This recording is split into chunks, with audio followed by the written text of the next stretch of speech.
what? قالوا قبلة, a kiss that al-Rabi' kisses you. قالت وقبلة, just قبلة for 1,000, ولكم من يزني. On the top of that, I promise you that he will commit adultery with me. فتزينت وتفننت. She beautified herself. And in an empty place, خلوة, ممر, طريق, path, road, where there's no one else, knowing that Rabi' will come through this, she appeared in front of him and she uncovered herself. For subhanallah, شاب, جميل, قوي, he has everything, every reason for shaitan to encourage him to commit المعصية. فقال يا أمة الله كيف بك, O servant of Allah, what would you do if Allah afflict you with a disease that destroys this beautiful body of yours? أم كيف بك إن نزل بك ملك الموت فقطع منك حبل الوريد. Or if Malak al-Maut comes to you at this moment and he takes your soul away, أم كيف بك إذا سألك منكر ونكير, what will you do? فصرخت وهربت. She screamed and she ran. And the young man, he hoped, he stopped the book and he cried. فقال سبحان الله تزينت وتجملت للربيع فقال اتق الله. She beautified herself. She seduced him and he said to her, fear Allah. And I went to her. Wallahi, lestu bimithli. I'm not like him. He said, when I thought the man lost hope, I went to a sheikh and I said, Ya sheikh, this is the case of this young man. And I apologize for the few upcoming minutes for the length of the khutbah. And the sheikh said, لعل الله أراد بتلك ولعل الله أن يدخله الجنة بتلك الزنا. Maybe Allah would place him in Jannah for the zina that he commits.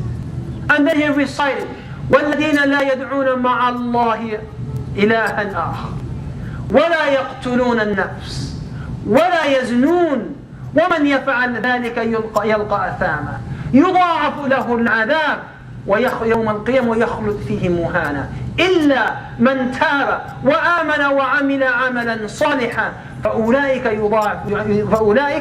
يبدل الله سيئاتهم حسنات. He said, Wallahi, when I read this ayah from Surah Al-Furqan, when I read this ayah, I was so happy that I had to find this young man. And I went to his house and subhanallah, the man lives in a mansion. And I said to his father, أين ولدك? قال في المسجد. And I went to the masjid. And I said, Ya Abdullah, glad tidings. هذا لك بشرى. قال ما هي. And I recited to ayah. And when I said, والذين لا يدعون مع الله إلها آخر ولا يقتلون النفس التي حرم الله إلا بالحق ولا يزنون. When I said the word ولا يزنون, no, they committed adultery, as though this ayah was the dagger in his heart, and he jumped as though he was just painted to the wall, until I recited إلا من تاب وآمن وعمل عملا صالحا.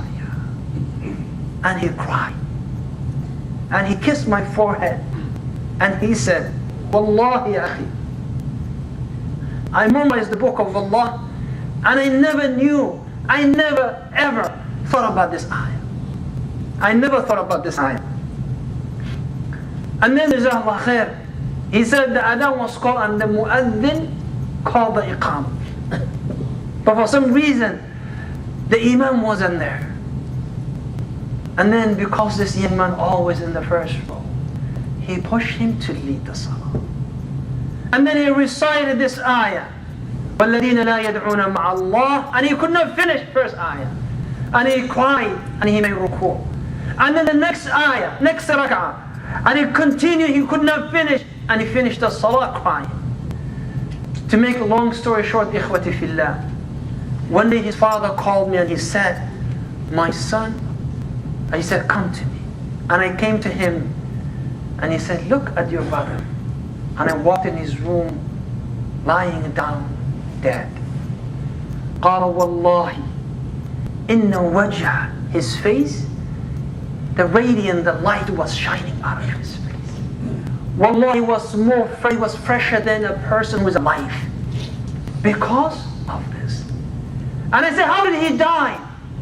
He said he was fasting, but he did not come from the masjid. And I went to him for Salat al-Maghrib. I said, come up, iftar. He said, I have no need for iftar. I feel happy. And I went back for Salat al-Isha. I said, come eat. And he said, no, I feel comfort. And then I felt bad afterward. And I said, my younger son said, look, go see what happened to your brother. And he said, ilhaq, run. Something is wrong with my brother. And I went, and the soul was leaving the body. And he said to me, Ya Abata, give my salam to my brother. Give him my salam. And he recited the ayah. وَالَّذِينَ لَا يَدْعُونَ مَعَ اللَّهِ إِلَهًا حَتَّى قَالَ يُضَاعَفُ لَهُمْ. Here, حَتَّى قَالَ, Allah subhanahu wa ta'ala, until Allah subhanahu wa ta'ala mentioned that He will forgive those individuals who make tawbah. أقول ما تسمعون أستغفر الله لكم.